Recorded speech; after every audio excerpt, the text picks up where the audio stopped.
Ezin fallo hauek mendira erten dakuen. Bat, erropa gutxikin jun. 2, berandu erten ezkio, argi gabe erten. 3, ze bultei merde zuen, pentsau gabe erten. 4, zuen buruengan gain konfiantzaik ez euki. 5, zintzan 5. 5, mendilei errespetuik ez galdu. 6, inoi abixau gabe ez erten. Ta 7, ez hautze ez dituzuen bidetan ez ibili. Kontestuen jarriko zaituztet, gaur, martxoak 13, ostegune, lanetik aileutakoen, xoxotea abitu naiz, nire usetan denbora eta erropaz nahiko.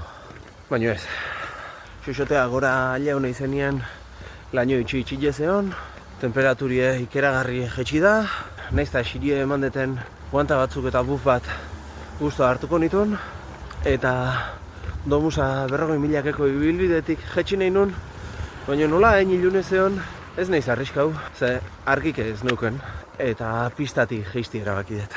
Segurura jun naiz, eta ez hautzen nun bide batetik jeizti erabaki dut, arriskui gabekua. Bueno, arriskui gabekua ez, kotxiek ibiltzeia gora eta bera, baina eroitzeko bildurri gabeko leku baten. Lehen esandako zerrenda luze hortatiken, 2 gauza bakarriken inditut ondo, ez hautzen nun bidetan ibili, eta gurasoei abixau. Abitzeako gurasoei abixau ditu bet, nondiken ibiliko nintzen, eta behin gora aileu nahi zenien, esan ditu bet, iritziz aldaudet, eta alde batetik jetxi beharrien, beste aldetik seguru jetxiko naiz. Eta listo. Beraz, mendira jute zeatenien, mendilei errespetuik ez galdu, konfiantzi eta mainan ibili, denborak kontrol hau, berandu ertetze baldin mazeate. Argile eman eta erropie sobran eman. Baina ez ibili justuko gauzakin, ze gero hipotermiak eta hostiek izategia.